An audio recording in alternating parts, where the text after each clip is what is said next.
Wednesday with Tracy Ann Oberman. Tracy. Hello, Nick. Hi. You okay? I'm really good. How are you? Thank you. Good. So let me. Obviously, kind of, you suddenly out of the blue spoke up about kind of antisemitism and stuff that was going on. What gave you Yeah. kind of the chance, the opportunity? Well, I don't know. I grew up with a family that were Holocaust survivors and families that had come out of Belarus, bit of Fiddler on the Roof territory. When you've got a great grandmother who was nearly, raped and beheaded in the Pale of Settlements, and I grew up with this strong matriarchal family line. It always sort of enabled me to speak out when I thought that something was unfair.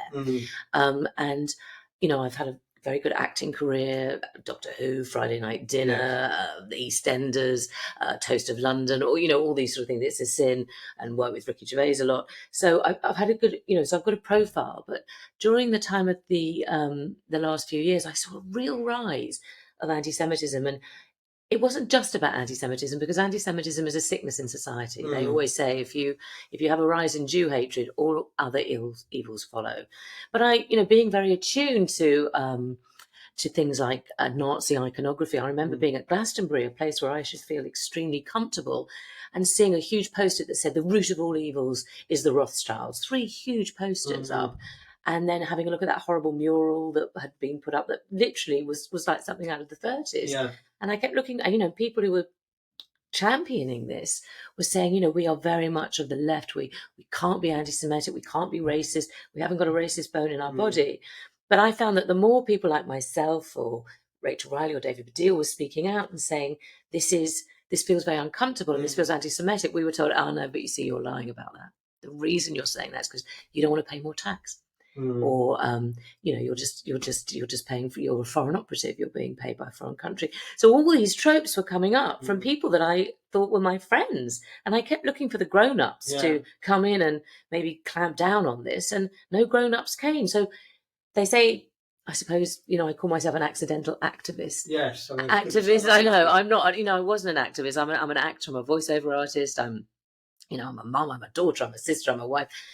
But the more I looked around and expected the grown-ups to come into the room and squash this down and say, you know what, that really is a bit racist. And do you feel that's a product of the time we're in, because it's such a divisive? I think we're living in very divisive times. I think we're living in a time that it's using the othering, and it's not just about Jews, it's about any minority.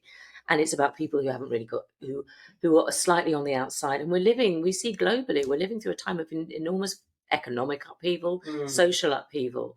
And as history has shown us, when nationalism is on the rise with economic insecurity, there are scapegoats. And my message and my motto that I want to bring out again and again, my family's history was at the Battle of Cable Street, where Oswald Mosley and the British Union of Fascists marched to the working class Jews and wanted to bring all the other working class communities with him.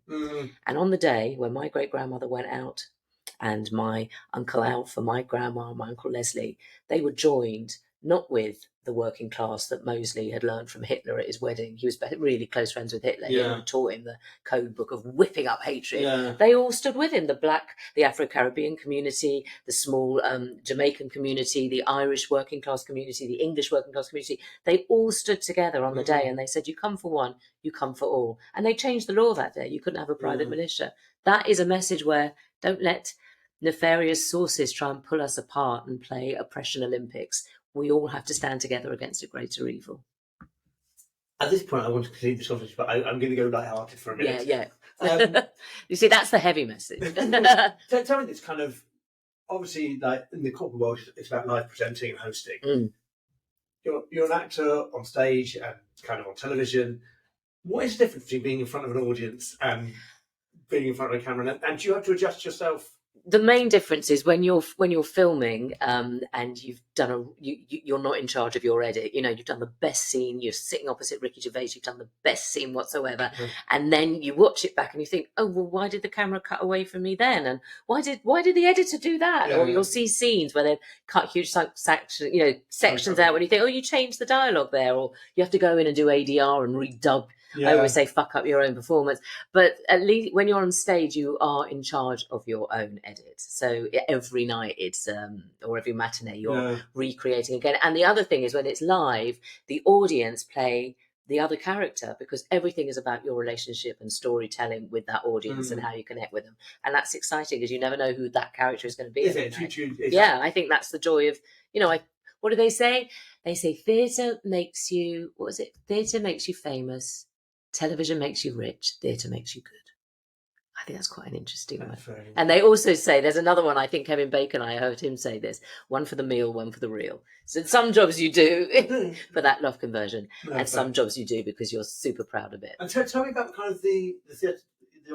Oh yeah, well, I've just been in the West End with Noises Off with Felicity Kendall and Matthew Kelly, which is a brilliant thing. And at the same time, I've been developing this and had put on to great reviews. I'm so pleased.